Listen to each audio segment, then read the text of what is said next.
neste trimestre, nós vamos estudar os fundamentos da fé cristã ou doutrinas da fé cristã. São uma série de lições que foram desenvolvidas pelo pastor José Brandão. Quando essa revista, né, o pastor lançou como livro, e aí nós estudamos na época, a igreja toda, foi um período muito bom de crescimento para nós aqui. E agora foi, graças a Deus, um momento oportuno de nós reestudarmos essa série de lições. A primeira lição, né, dessa série de estudos tem por título Nova Criatura. Esse é o tema da nossa lição de hoje, Nova Criatura. E caso você esteja nos acompanhando pela internet, no aplicativo da nossa igreja, por favor, irmã Leomar, você pode entrar no nosso aplicativo, você vai lá na parte de devocionais, lá no ícone de devocionais, todas as lições já estão disponibilizadas lá, e a de hoje é Nova Criatura. Para você que está me acompanhando aqui no templo, se você ainda não tem lição, você pode se dirigir rapidamente ao balcão da diaconia, passar seu contato ali, o presbítero irmão Fábio já está enviando para você a lição, e você pode fazer o download no seu celular e acompanhar juntamente comigo. Caso você não tenha como fazer isso ou não queira fazer isso agora, eu quero convidar você a abrir a sua Bíblia na carta do apóstolo Paulo aos Efésios, no capítulo 4. É a leitura bíblica em classe.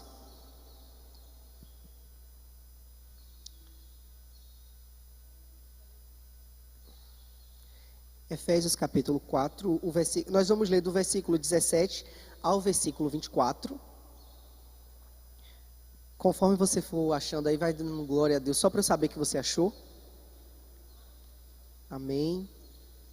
Se na sua Bíblia não tiver Efésios, pode pegar a Bíblia do colega do lado aí, provavelmente vai ter. Irmãos, eu posso ler amém ou não amém? Amém. Nós leremos a partir do versículo 17. Leremos do versículo 17 ao versículo 24. Diz assim a palavra do Senhor. E portanto, digo isto e testifico no Senhor, para que não andeis mais como andam também outros gentios na vaidade da sua mente, com o seu entendimento obscurecido, separados da vida de Deus pela ignorância que há neles, pela cegueira do seu coração. Versículo 19. Os quais, havendo perdido todo o sentimento, se entregaram à lascívia, para cometerem toda impureza com ganância.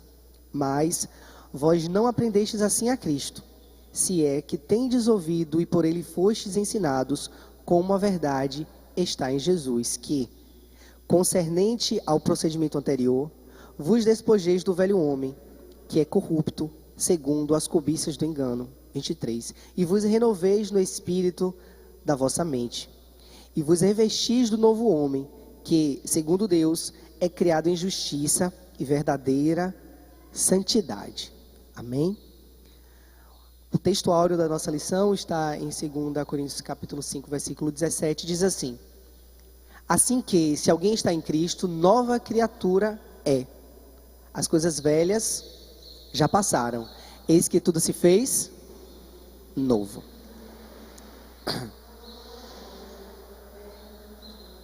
A verdade doutrinária ou a verdade prática da nossa lição diz: o novo nascimento é a experiência por meio da qual a nossa velha natureza é transformada pelo poder regenerador do Espírito Santo.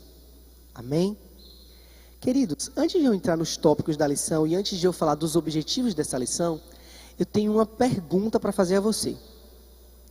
E você não precisa responder necessariamente a mim, mas responda para você mesmo.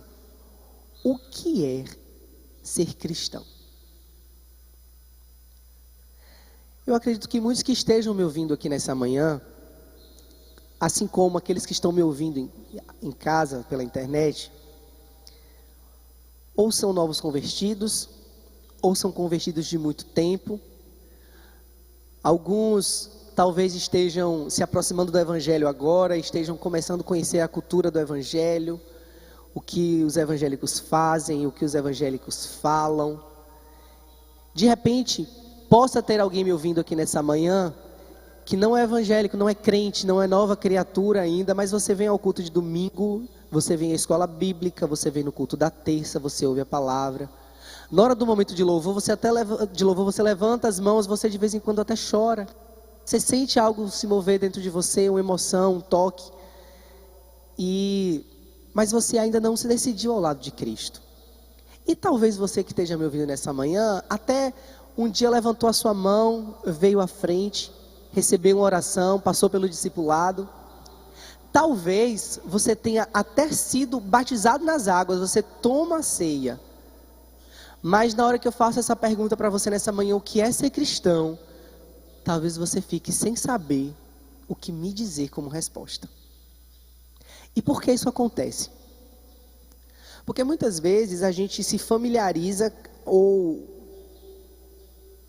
por conviver talvez, por gostar, não sei, se familiariza com o meio evangélico, você se comporta como, faz tudo o que o evangélico faz, lê a Bíblia talvez, mas você em nenhum momento passou dessa fase de velha criatura para nova criatura. E você fazer o que todo mundo faz, eu vou até mudar o meu pensamento aqui, eu vou até reformular essa frase. Você ir nos lugares onde os crentes vão, você cantar as músicas que eles cantam, e de repente até compartilhar de algumas coisas que são comuns, não faz de você um crente convertido em Cristo. Não faz. Porque o que torna você de fato nova criatura é uma decisão consciente do pecado que você cometeu e de que você está afastado de Deus, e que por intermédio do sacrifício vicário de Jesus na cruz, você pode agora se tornar filho de Deus. É simples de dizer, mas de realizar isso é um pouco complexo.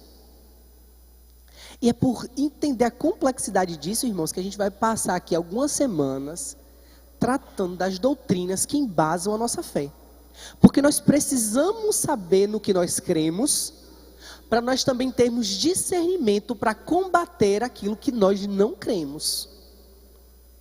Em lições anteriores aqui, ministrando para vocês, eu já citei N vezes comportamentos que a gente vê, sobretudo na internet, porque está fácil, está de acesso para todo mundo, nas redes sociais, de heresias, irmãos, que são gritantes, que são verdadeiros absurdos, e se propagam e ganham fama na internet, porque o que carece muito hoje é de cristãos que tenham embasamento da sua fé, que tenham clareza teológica para entender o que vem de Deus e o que não vem de Deus.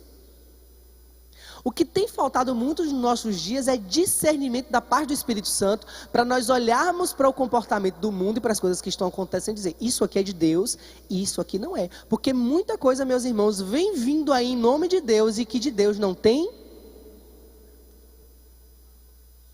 Os irmãos estão entendendo a necessidade e a urgência de a gente fazer esse estudo nesse próximo trimestre?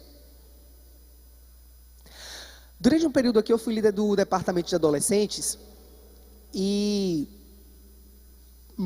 nessa época eu batia muito com os adolescentes sobre princípios que embasam a nossa fé. Ano passado, no Geração Viva, eu estava na condição de vice-líder do pastor Jones, e a gente fez uma série de mensagens aqui falando de bases da nossa fé, porque nós precisamos saber no que nós cremos. Por que eu oferto? Por que eu devolvo o meu dízimo? Por que eu creio na imposição de mãos? Por que eu creio que sou salvo? Por que eu necessito pregar a palavra de Deus? Por que eu participo da Santa Ceia? Irmãos, tem um fundamento para isso. E às vezes você vem, participa de tudo e você não entende nada, e a sua casa está construída na areia. A primeira onda que vem, carrega a sua areia, a sua fé, a sua casa, e você fica sem eira e sem beira. Porque haver navios, como a gente chama aqui. Então nessa lição eu tenho 4 propósitos, e se você tiver uma caneta eu queria que você anotasse, porque ao passo que nós formos avançando na nossa lição, nós vamos alcançando esses objetivos, e aí você vai marcando sei lá, como você quiser, ticando aí os seus objetivos, para a gente saber que a gente conseguiu alcançar esses objetivos, e que nós vamos sair daqui nessa manhã, em nome de Jesus, com um entendimento melhor acerca da palavra de Deus, para praticarmos a verdade do Evangelho. Amém ou não amém? O primeiro objetivo que nós temos nessa lição, nessa manhã, é de levar o convertido a ter o primeiro contato com as verdades bíblicas. Esse é o primeiro objetivo. É levar a pessoa que se converteu a Cristo às verdades que a palavra do Senhor tem para nós. A gente não pode ficar embasando a nossa fé no que o outro sentiu, no que o outro viu, no sentimento que alguém teve. A nossa fé precisa estar embasada nas verdades da palavra de Deus. Porque a palavra de Deus é o nosso guia de fé e o nosso guia de prática. E tendo dito isso, eu já quero esclarecer uma coisa aqui. Porque um irmão disse que... Eu tomo um exemplo, sim, talvez eu já até tenha falado disso aqui alguma vez. A minha mãe, quando se converteu, ela falava muito isso. A minha mãe não usava calça. Não tinha que fizesse minha mãe entrar dentro de uma calça. Nem se estivesse fazendo muito frio para dormir, ela não botava uma calça nem para dormir. Por quê? Porque ela disse que o Espírito Santo falava com ela que não se agradava ela de calça. Por quê? Porque um dos grandes empecilhos para a conversão da minha mãe era a calça.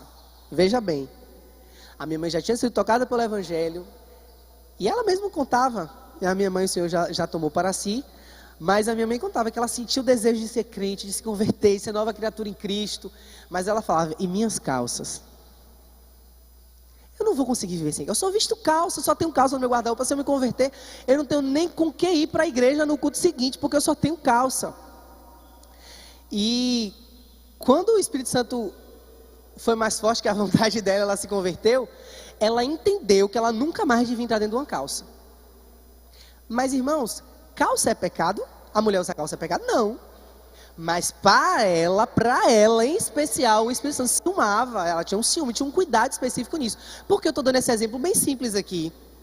Porque muitas vezes a gente quer doutrinar a nossa vida pelas experiências que outro teve com o Senhor, e a experiência, irmão, que alguém teve com Deus não é doutrina. Se Deus diz assim para o irmão Erickson, irmão Erickson, o senhor agora vai fazer coisa X aqui, ó.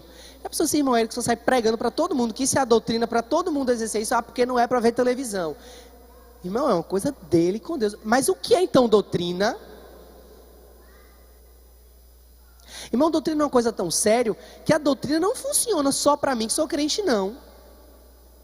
Doutrina é uma verdade bíblica, que é verdade em qualquer lugar na terra, ou debaixo da terra. Para a gente ter um exemplo claro do que é doutrina, você pensa assim, ó, isso aqui que eu acho que é pecado, ou que eu acho que é certo, é pecado só aqui no Brasil? Ou em qualquer lugar do mundo é pecado? Em qualquer lugar do mundo é pecado. Aí você diz, olha, não matarás, é pecado aqui no Brasil, é pecado na África, é pecado nos Estados Unidos, é pecado em qualquer lugar. Doutrina. Doutrina. Que é diferente de costume. E costume, irmão, cada lugar tem o seu, tem sua peculiaridade, cada igreja tem o próprio costume local, cada país tem o seu costume local, e a gente precisa ter isso claro, de que se alguém sobe nesse púlpito aqui para pregar, ele precisa pregar doutrina, ele precisa pregar palavra. Esse é o primeiro objetivo que nós temos nessa manhã, é sair daqui entendidos, esclarecidos, de que eu preciso me aproximar das verdades doutrinárias, das verdades bíblicas, porque isso aqui é o meu guia de fé e também o meu guia de prática. Então, se a Bíblia diz que é bom, se a Bíblia diz que é mal, se a Bíblia diz que é certo, se a Bíblia diz que é errado e acabou, não tem eu acho ou eu penso, porque aonde chega a palavra de Deus dizendo é X, meu irmão, ninguém diz que é Y, porque primeiro a Bíblia e depois a sua opinião. Isso é doutrina. Segundo objetivo da nossa lição nessa manhã, irmãos, é gerar no novo convertido, ou no convertido independente de ser novo, a palavra de Deus com clareza, ou melhor, com a certeza da salvação em Cristo Jesus. Essa é outra coisa que a gente precisa ter claro aqui. Salvação só existe por um único intermédio do sacrifício de Jesus numa cruz. O que é que eu preciso fazer para ser salvo? Aceitar essa salvação que está me sendo dada. Pastor Jonatas, eu não preciso fazer mais nada para ser salvo, a não ser aceitar essa salvação que de graça está me sendo dada? Não. Mas eu não tenho que pagar uma promessa para... Não. Eu não tenho que subjugar meu corpo para ser... Não. Para ser salvo, você só precisa aceitar o sacrifício que Jesus fez numa cruz por você, que é por intermédio de graça. Agora, a sua caminhada de santificação são outros 500 e vai demandar uma série de coisas que você vai ter que abrir mão, não porque eu ou alguém aqui esteja te pedindo, mas o Espírito Santo vai fazer uma limpeza em você, porque olha, Jesus, ele aceita você como você está, mas ele é tão bom e tão misericordioso que ele jamais vai permitir que você permaneça como você chegou. Esse é o caminho de salvação. A salvação é gratuita.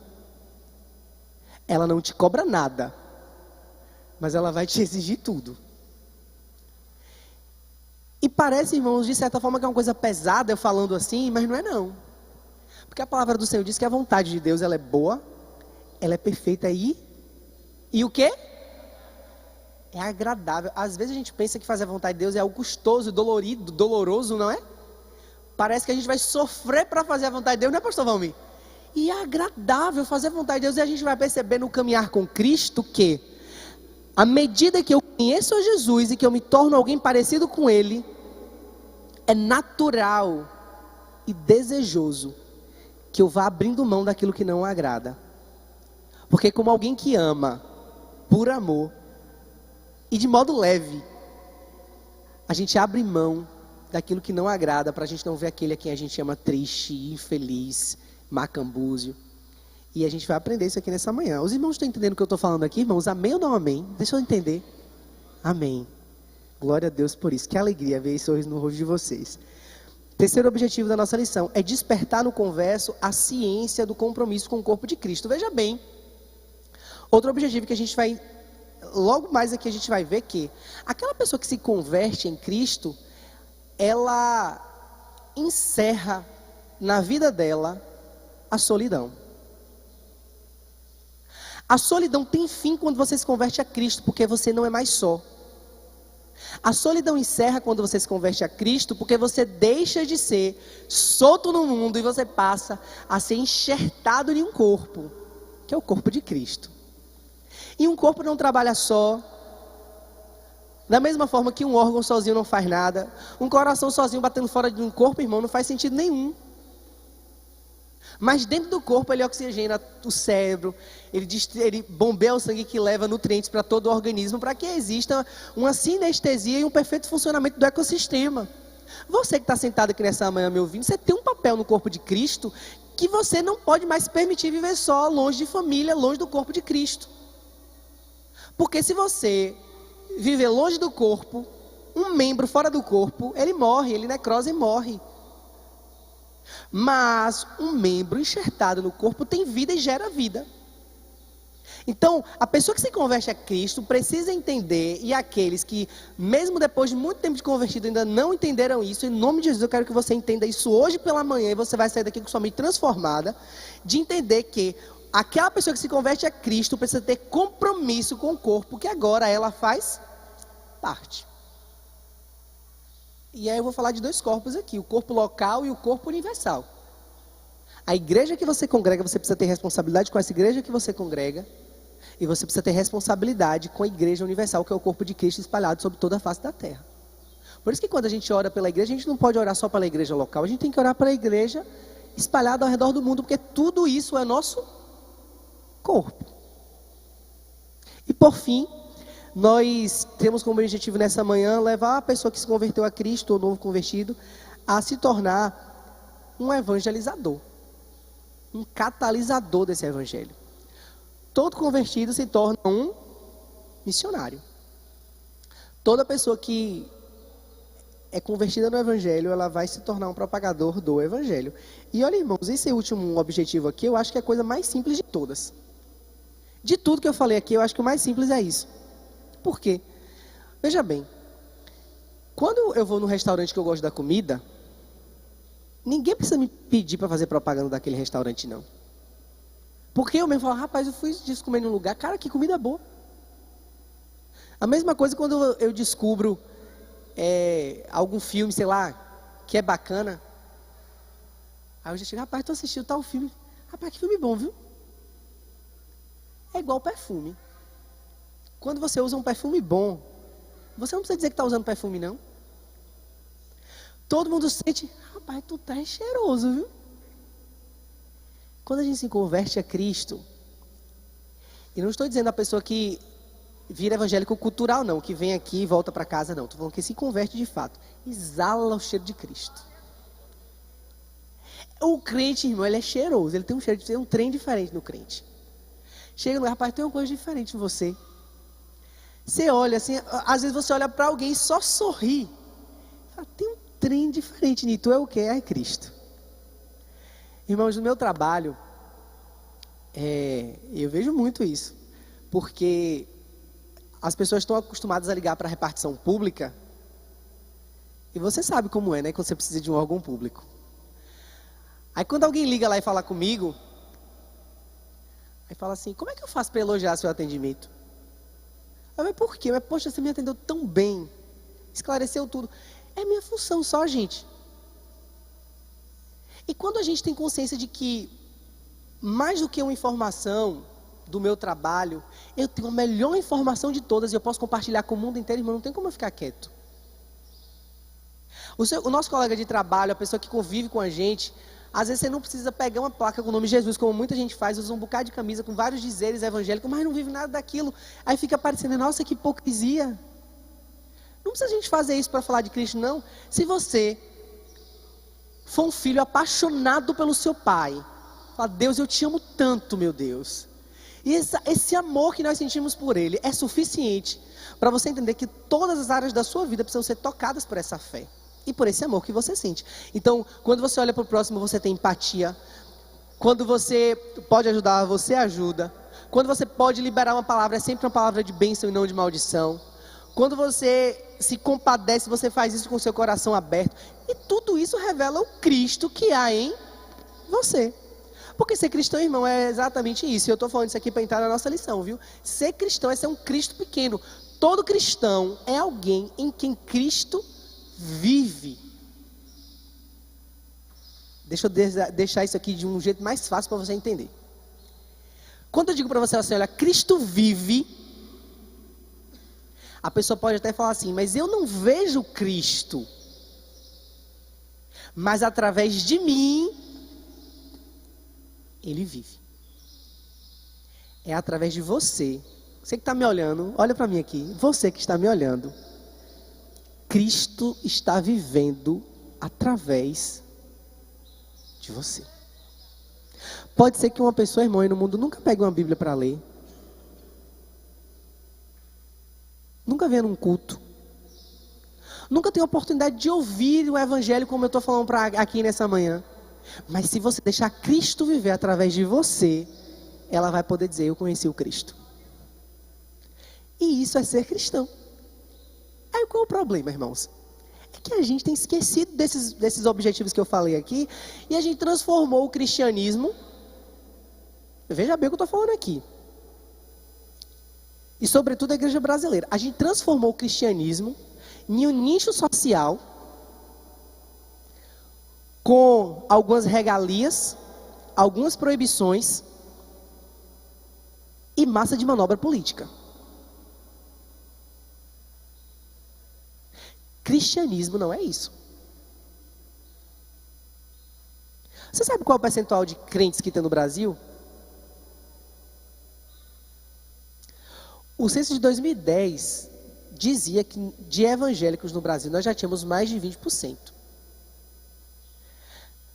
Tem uma regra na estatística que a gente chama de regra de Pareto, que diz que 20% influencia os 80% restantes. Se 20% da igreja brasileira que se diz evangélica fosse de fato convertida a Cristo, esse país seria outro. Se na minha empresa 20% das pessoas que trabalham comigo fossem de fato convertidas, a instituição inteira seria diferente, porque 20% influencia nos 80% restante. Por quê? Eu digo que a igreja brasileira pode até ter muito crente, mas tem pouco convertido, porque a gente não consegue ter essa influência. Como é que a gente tem um país com índice de evangélicos tão alto, e tão alto quanto o número de evangélicos é o número de índices de violência, de roubo, de furto, de assassinato, de tráfico de droga? Não condiz, irmão, a conta não fecha. Eu falei aqui, não sei, em alguma das lições anteriores, esse ano eu li alguns livros sobre avivamento. E eu fiquei, irmãos, impressionado como, por exemplo, no país de Gales, quando teve um avivamento em 1910, eu acho, 1902, não lembro direito agora a data, mas no início dos anos 1900, o avivamento no país de Gales provocou um impacto social tão grande no país, que bares, que cinemas, que teatros fecharam, porque para as pessoas era muito mais interessante estar na igreja ouvindo a palavra de Deus do que entretenimento. Quando eu falo de conversão e de viver de fato o evangelho, é disso que eu estou vivendo, é disso que eu estou falando. De ser uma igreja relevante ao ponto de o mundo não poder nos ignorar. O país de Gales nessa época era um país de mineração, então existiam muitos mineradores, e a gente tem relatos históricos, inclusive está no livro Avivamento no País de Gales, que os cavalos que trabalhavam nas minas precisaram ser readestrados, porque os homens que trabalhavam naquela mina foram tão tocados pelo Espírito Santo que eles não conseguiam mais ser brutos com os animais. Não é louco isso, irmão? Os animais que estavam acostumados a trabalhar sobre espancamento e palavrões não eram mais espancados e nem ouviam mais palavrão dentro da mina, porque todo mundo tinha se convertido, e agora? Eles não sabiam mais como obedecer aos novos comandos. Será que o Brasil vai chegar um dia que nós tenhamos um avivamento espiritual tão grande, uma conversão tão sincera a Cristo, que a gente vai precisar passar por um readestramento nessa nação? Eu quero viver isso. E eu tenho dito para o Senhor, pode começar comigo que teu filho está pronto. Amém? Então, irmãos, para cumprir o nosso primeiro objetivo, que é falar sobre as verdades cristãs, tem algumas coisas que quando a gente se converte, a gente precisa saber. E esse é o primeiro tópico da nossa lição. O que é que você precisa saber quando você se converte?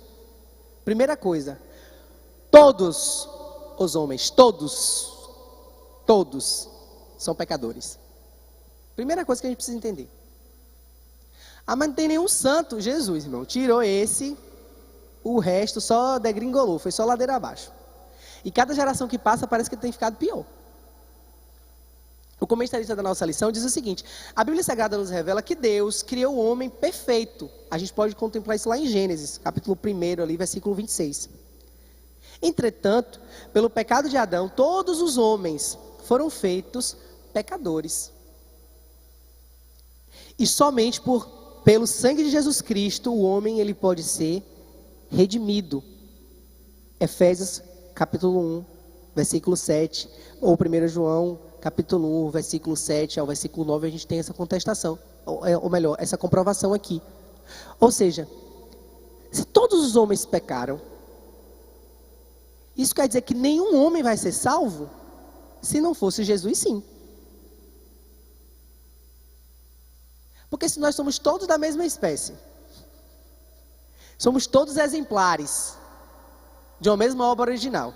A obra original foi corrompida, todo o resto está corrompido da mesma forma. A prova disso é que a criança nasce e mesmo sem ter consciência, o gene... Meu irmão, eu estou usando o gene aqui no sentido figurado, viu? O gene, o que de pecado que tem na natureza humana, nesse bebezinho, já vai estar lá. E é só uma questão de tempo, irmão, para esse quezinho de pecado dar um estalo assim e começar a funcionar. A criança é inocente sim. Mas quando na obra original houve uma corrupção, toda a descendência... Eu vou dar um exemplo claro aqui. Quando a gente trabalha, quando eu fazia engenharia de produção, que a gente fala sobre os processos de produção, a gente percebe que às vezes tem um defeito na matriz. Vou dar um exemplo aqui de uma forma de pão. A forma de pão está com um problema, está com um defeito lá, alguma coisa, e a forma do pão está torta. Todos os pães vão sair tortos, porque todos foram da mesma forma.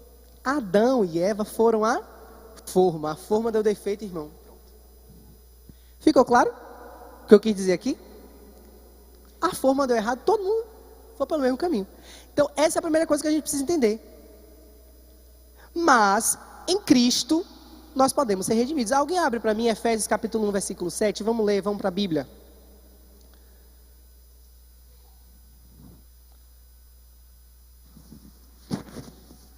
Se alguém achar aí pode ler, se não eu já achei aqui, eu vou ler. Mas eu queria que vocês participassem. Alguém achou?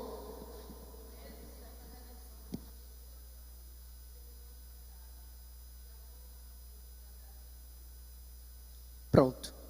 A redenção de Cristo, a redenção que nós temos por intermédio de Cristo, pela graça de Deus. Tem outra coisa que você precisa saber, e que tem a ver com isso que acabamos de ler, né? Você precisa saber que os seus pecados, quando você se converte, eles foram perdoados. Então, primeiro, recapitulando, todos os homens pecaram, então todos eram pecadores. A segunda coisa que eu preciso saber, através de Cristo, os meus pecados, eles foram perdoados. O comentarista diz, a Bíblia apresenta a nossa vida de outrora como uma vida de escravidão ao pecado. Quem tiver com a lição na mão vai ver que tem várias referências aqui, eu vou citar. João capítulo 8, versículo 34, João capítulo 3, versículo 4, 6, 8, 9. Mas diz também que agora somos servos da justiça, olha que bênção. A partir de agora, o que você era sem Jesus já não importa. Por quê? O que importa é quem você é em Cristo, ou seja, você é uma nova criatura. Tem algumas versões que eu gosto também, que diz assim, olha, você é nova criação. Quando Cristo me ofereceu esse sacrifício através do seu sangue que foi vertido na cruz, eu aceito esse sacrifício, o que é que acontece? Esse sangue cobre o meu pecado, justificação, eu já falei disso aqui. Alguém lembra disso aqui que eu falei sobre justificação? Ninguém lembra, irmão. Vou falar de novo e aí vocês não vão esquecer mais. Justificação tem a ver com igualdade, tem a ver com tornar igual. Esse é o conceito de justiça. Justificação é tornar igual. Então, de um jeito bem lúdico, quando nós aceitamos o sacrifício de Jesus, o que é que acontece? O sangue dele que foi vertido na cruz cobre os nossos pecados. Então eu sou coberto pelo sangue de Cristo. De modo, pastor, que quando Deus olha para mim, ao invés de ver o meu pecado, ele vê o sangue de Cristo. Então quando ele olha para mim e vê o sangue de Cristo, ele fala, é meu filho. É o mesmo sangue. É forte, não é? Isso, irmão, é justificação. Quando eu sou justificado por Cristo, eu estou dizendo, o sangue de Cristo me cobre todo, que não fica um pedacinho de Jonatas aparecendo. Jesus só vê o sangue, Deus só vê o sangue de Jesus sobre mim. Então, eu me torno filho. Irmãos, isso é muito sério que eu estou falando aqui. O sangue de Cristo me torna filho, me torna alguém como ele diante de Deus. Quando eu tive compreensão disso, irmão, pensa uma pessoa que chorou. Eu tô igual a irmã Erickson, libertei de lágrimas. Porque isso me toca muito. Eu falei, como alguém, Senhor, pecador como eu, pode ser feito filho teu? Através de Jesus. E aí, depois disso, irmãos, eu não consigo mais orar sem dizer, Jesus, obrigado pelo teu sacrifício. Jesus, obrigado porque o teu sangue me purifica de todo pecado. Irmão, que pecado? Qualquer pecado. A minha genética defasada, meus pecados encobertos, as mentiras contadas, a ruindade do meu coração, irmão, o sangue de Cristo cobre tudo.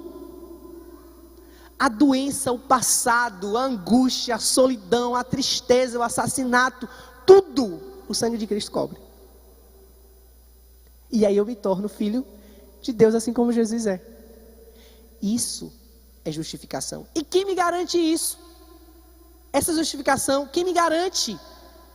O sacrifício, irmão, só. Não tem mais nada que me garanta a justificação. O sacrifício de Cristo que me justifica. Então, isso me transforma numa nova criatura. Alguém abre a Bíblia aí, 2 Coríntios, capítulo 5, versículo 17. Olha, quando eu perguntar aqui de novo assim, sobre justificação, eu não quero mais essas carinhas aqui não, viu? O pessoal que me acompanha aqui, está na aula todo domingo, que olha para mim, não lembro não. Lembra sim. Isso, 2 Coríntios,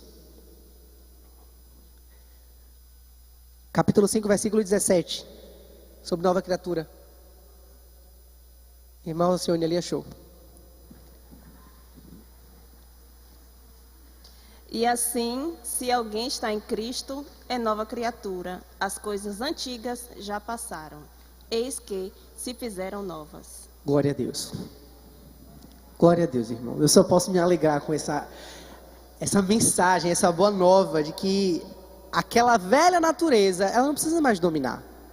A terceira verdade que você precisa saber, que eu falei que tem 3 verdades que você precisa saber nesse novo evangelho. Vê para mim o horário, porque eu estou aqui falando, irmão. Alguém me segura aqui. Alguém me segura. Olha.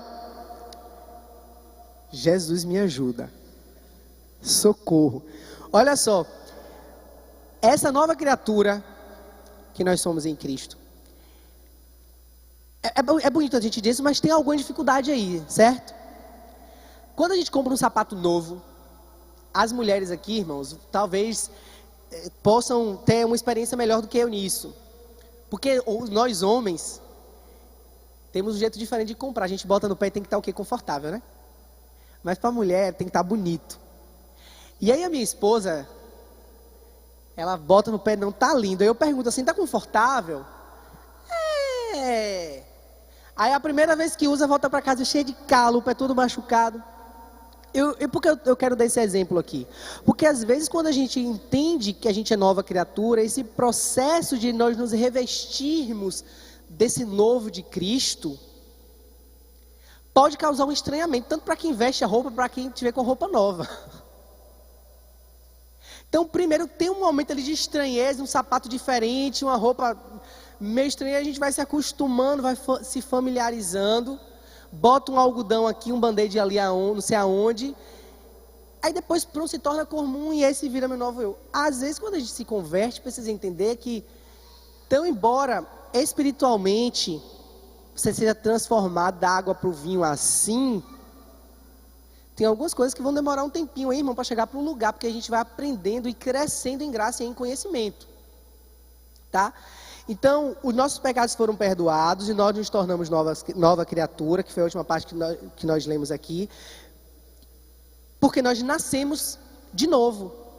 É o terceiro subtópico, nós nascemos de novo. Então, entendi que sou pecador, aceitei o sacrifício de Cristo, me torno nova criatura, eu passo por um novo nascimento. Então, eu me torno uma nova criação de Deus.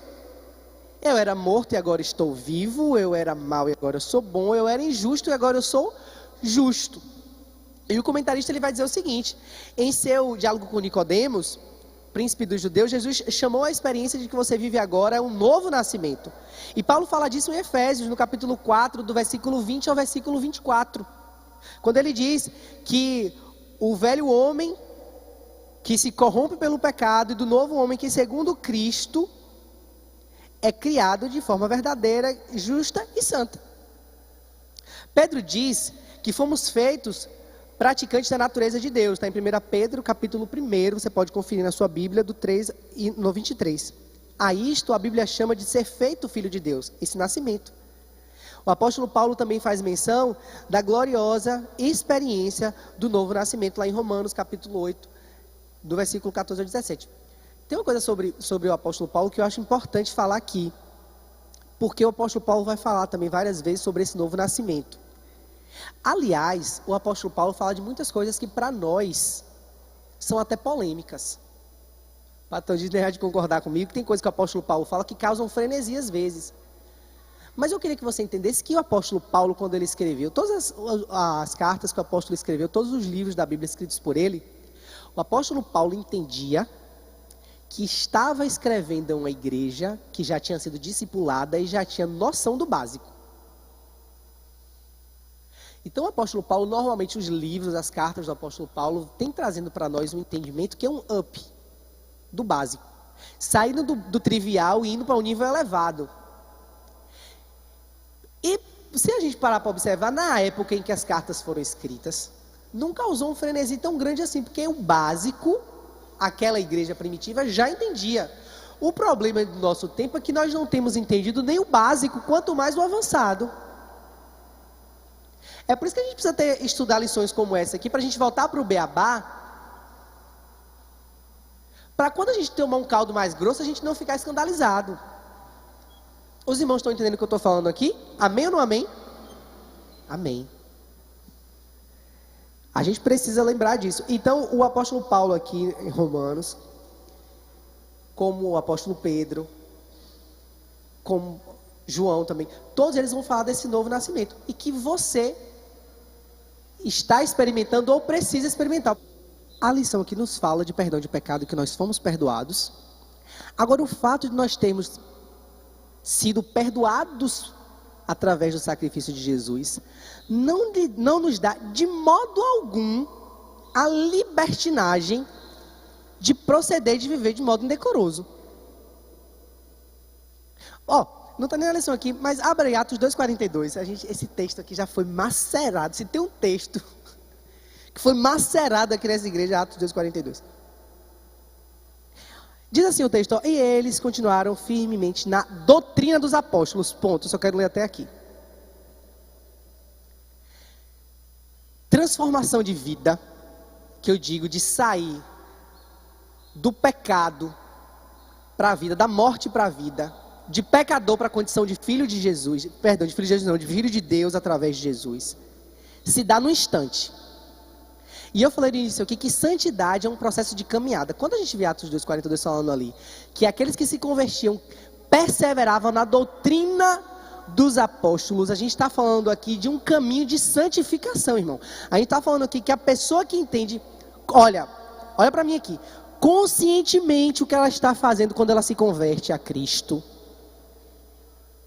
ela precisa ter a mesma consciência para entender que a vida que ela precisa viver a partir daí é uma vida segundo os preceitos do Cristo. Porque uma pessoa que diz que se converteu a Cristo e não teve essa mudança de mentalidade, eu afirmo categoricamente, não conheceu a Cristo. Tem uma coisa muito importante que a irmã falou ali, que as pessoas hoje elas querem ser aceitas como são, e Jesus até aceita todo mundo do jeito que é. Mas Ele não vai permitir que você continue como está. Porque você é tão ruim, eu vou me incluir aqui para você não achar que eu estou apontando para você. Nós somos tão ruins, tão ruins, tão ruins. A nossa natureza teve uma deformação tão grande que Jesus não disse assim, olha, melhore. Não, disse assim, morra. Nasça de novo. Eu tenho poder para te fazer nascer de novo, então nasce de novo. Porque só ajeitar que fazer uma gambiarra não resolve o teu problema, porque é sério demais. Então, veja bem que o seu problema era tão sério que você precisa morrer para ele ter fim. E nascer de novo. Para conseguir consertar. Então, veja bem. Esse negócio de, porque Deus quer seu coração, Ele não é açougueiro. Não é açougueiro. O teu coração é a porta de entrada? É. Ele vai entrar. E para cear contigo, ele precisa limpar a casa. Porque as minhas vestes não revelam quem eu sou. Lógico que não. Mas olhando para você, eu consigo ter uma noção muito boa do que tem aí dentro. Porque quando você vai num médico, que você chega lá... Olha, vou dar um exemplo que eu vou dar aqui. Se você vai no consultório médico e você chega lá e você não encontra um médico vestido de branco, você já acha estranho. Porque eu chego numa repartição pública, num fórum, por exemplo, e se eu não encontro um decoro na vestimenta, eu já falo, isso aqui é uma palhaçada. Porque se eu saio para uma ocorrência e eu não me equipo devidamente, como já aconteceu, não de eu estar devidamente equipado, não, pelo contrário, perfeitamente equipado, e a pessoa olhar para minha cara e falar, esse bombeiro aí que vai resolver? Veja bem, nós, irmãos, na condição de cristãos, precisamos. E aí agora eu vou falar assim, se olha no espelho, não olha só suas vestes não, olha o seu vocabulário. Olha os lugares que você frequenta, olha as coisas que você lê, que você consome. Olha o filme que você assiste, a série que você põe diante dos teus olhos e pergunta assim: rapaz, Jesus ia sentar do meu lado aqui para ver isso? Porque eu te digo assim, olha, do que o teu coração estiver cheio, é disso que você vai derramar. Porque tem gente, irmão, que está tão cheio de si, que a gente fala assim: irmã, a sua roupa está um pouco indecorosa, irmã. Ela vai vir uma fera em cima de você. E aí quando ela derrama, aí você vê do que está cheio. Quando você fala assim: irmão, essa calça do irmão está muito indecoroso, está feio assim, irmão, está chamando muita atenção. Aí o irmão se vira contra mim e fala: realmente a sua roupa não diz quem é o senhor não, mas demonstra muito. Porque esse comportamento eu não esperava de um crente não. Quando a gente faz essa análise de consciência, eu queria convidar você a fazer isso, inclusive. Rapaz, eu sou crente mesmo? Eu me converti de verdade ou ainda tem coisa aqui? Tem um velho homem precisando ser morto?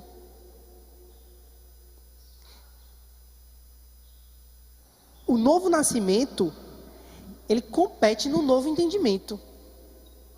Nós somos tricotômicos, certo? Não sei se os irmãos já ouviram a expressão tricotomia, mas eu estou falando de corpo, alma e espírito.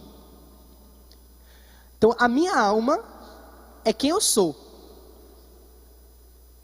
Esse corpo aqui está emprestado. E se Jesus me chamar, ou através da morte, ou para ser transladado, esse corpo fica. Porque eu vou receber um novo corpo. O espírito é uma porção de Deus em mim. E o corpo é esse aqui. Então nós somos tricotômicos.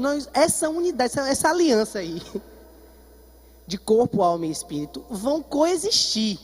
Certo? Como a irmã falou ali, você pode estar com a roupa perfeita. Se você não está convertido, as tuas palavras não testificam Cristo. As tuas emoções não testificam Cristo. A tua pureza não testifica Cristo. Então, quando a gente fala dessa transformação, que inclusive o apóstolo Paulo fala de renovação de entendimento, a gente fala de uma nova consciência acerca das coisas. Aqui até sobre cosmovisão cristã. Eu preciso olhar para todo o mundo, inclusive para mim mesmo, através dos óculos do cristianismo. Cosmovisão fala de tudo, fala de uma visão, irmão, mais abrangente. Não é só o que eu faço ou o que eu deixo de fazer. Olha só, para concluir aqui o que eu estou falando. O Antigo Testamento, quando a gente fala de pecado, a gente está falando de um ato. Para você ser assassino no Antigo Testamento, eu precisava... Como é o nome do irmão? Eu precisava matar o irmão João aqui para eu ser assassino. Mas na Nova Aliança, para eu ser um assassino, a Bíblia do Senhor diz que se eu olho para alguém com raiva, é como se eu tivesse cometido o pecado de ter o que é assassinado. Sabe o que é que Jesus está dizendo para a gente aqui, falando de emoção? É que na Nova Aliança, ele veio fazer uma mudança que não era de fora para dentro, não era um bocado de leis que eu tinha que seguir. Jesus Cristo veio dizer assim: olha, eu tenho um poder para que através da minha vida você mude de dentro para fora. A minha emoção precisa ser santa, o meu comportamento precisa ser... Um cristão que não perdoa, tu acha que tu vai entrar no céu sem perdoar? Eu vou até pedir licença aqui para eu usar um jargão popular. Fala assim: acorda, Alice. A irmã não ouviu aqui. Alguém acha que vai entrar no céu sem perdoar? Não, melhor, você acha que você tem perdão do seu pecado se você não perdoa seu irmão? E não adianta de boca, porque aqui, irmãos, isso aqui tem a ver com novo nascimento, com nova criação. A criatura que eu sou em Cristo não comunga com pecado e com impureza, não. Quem eu sou em Cristo é uma pessoa nova, pura. Ah, pastor Jonathan, o senhor está me dizendo que é fácil? Não, eu não estou dizendo que é fácil. Na Nova Aliança o sacrifício sou eu, irmão. Mas quem é o bicho que é colocado sobre o altar para ser imolado e quer morrer? A gente quer fazer a vontade de Deus? Quer. A gente quer fazer a obra do Senhor? Quer. Quero morrer para mim mesmo? Quero. É fácil. A gente precisa entender que às vezes a gente deita, irmão, sobre o altar. a gente tem que ser sincero e dizer: Senhor, eu sou o sacrifício. Mas Deus, como qualquer bicho vivo, eu não quero morrer. Me ajuda nessa entrega. Me ajuda nessa coragem que a tua palavra me garante. De que no Senhor eu sou nova criatura. Senhor, eu não consigo perdoar. Senhor, eu não consigo olhar para a pessoa que me feriu com olhos de amor, não. Mas eu entendi, Senhor, que a tua palavra não é sobre o que eu quero fazer, é sobre quem o Senhor quer que eu seja. O Senhor pode me ajudar a ser essa pessoa aqui, que a tua palavra diz que eu posso ser? Senhor, eu me humilho diante de ti. E assim como o Senhor perdoa os meus pecados, e na oração modelo o Senhor diz que eu serei perdoado na medida em que eu perdoo, não é assim? Que a gente diz que nós perdoamos os nossos pecados assim como nós temos perdoado a quem nos tem ofendido. Me dá, Deus, dessa graça para eu perdoar, para eu amar, para eu ser empático, para eu olhar para o próximo com os olhos como o Senhor olha. E eu te digo na autoridade do nome do Senhor, que a graça de Cristo vai se manifestar na sua vida. E você vai ver milagres acontecendo dentro da sua casa, dentro da sua família. Porque essa palavra, que ela não é mentirosa, e essa palavra ela não volta vazia. Você novo convertido, ou você que é convertido de muito tempo, precisa entender que nós somos tudo o que a Bíblia diz que nós somos. Que nós temos tudo o que a palavra do Senhor diz que nós temos. A gente precisa ter clara a consciência de que eu vou fazer tudo o que a palavra do Senhor determina que eu faça, porque ela é quem garante, irmão. Não é na força do meu braço, não é no meu achismo, não é no meu querer. Porque quando nós nos tornamos nova criatura, nós andamos e nos movemos na graça daquele que nos chamou. Aleluia. Você deixa eu fazer uma oração por você nessa manhã? Você curva sua cabeça um momento. Senhor, nós amamos o Senhor Jesus. Nós amamos o sacrifício que o Senhor fez. E quando nós refletimos acerca do teu sacrifício naquela cruz, nós conseguimos perceber quão pequeno nós somos, quão infame nós somos e quão necessitados do teu amor, Jesus, nós somos. Eu quero te agradecer, Jesus, porque o Senhor derramou abundantemente o teu sangue sobre nós. E o teu sangue nos garante a vida eterna, o teu sangue nos garante a salvação e, sobretudo, o teu sangue nos garante o perdão dos nossos pecados. O pecado, Jesus, era o maior problema que nós tínhamos, porque nós nunca conseguiríamos pagar essa dívida, nós nunca conseguiríamos fechar essa conta, e de graça o Senhor se entregou e o Senhor pagou a nossa dívida, de modo que hoje o pecado não tem mais poder sobre nós. Eu não sou refém do pecado, eu não sou escravo do pecado. Satanás não pode atirar sobre mim, na minha face, pecados cometidos, porque eu não sou mais um pecador que luta contra o pecado, eu sou um santo que luta contra o pecado. E assim como eu, Jesus, essa igreja está repleta de santos que foram feitos santos por causa do teu sacrifício e que lutam, Senhor, para que o velho homem não volte a existir. Nessa manhã, Jesus, eu quero te pedir pela tua graça, Pai, que o Senhor fortaleça cada crente aqui com uma porção sobrenatural dessa misericórdia, dessa graça que flui de ti, Jesus. Que cada crente aqui se sinta compelido a voltar-se para ti, a se arrepender dos seus pecados, a chorar pelos erros, pelos tropeços e caminhar em santidade contigo. Ó Espírito Santo, eu me volto para o Senhor agora e peço assim: olha, abre o entendimento de cada crente aqui nessa manhã. Aqueles que nos acompanham pela internet, Senhor, abre o entendimento dessas pessoas para que elas consigam compreender o pecado, o juízo e a justiça de Deus, para que verdadeiramente elas possam ser novas criaturas em ti, Senhor, nova criação. Não importa se são crentes novos ou velhos, recém-convertidos ou convertidos de muito tempo, não importa. O que eu quero te pedir, Senhor, é que o Senhor os encha do teu Espírito, de graça e de consolo da parte do Senhor, para que possamos caminhar vitoriosos sobre essa terra, levando a tua palavra e vivendo a tua vida, Senhor. Em nome de Jesus eu oro. Amém e amém.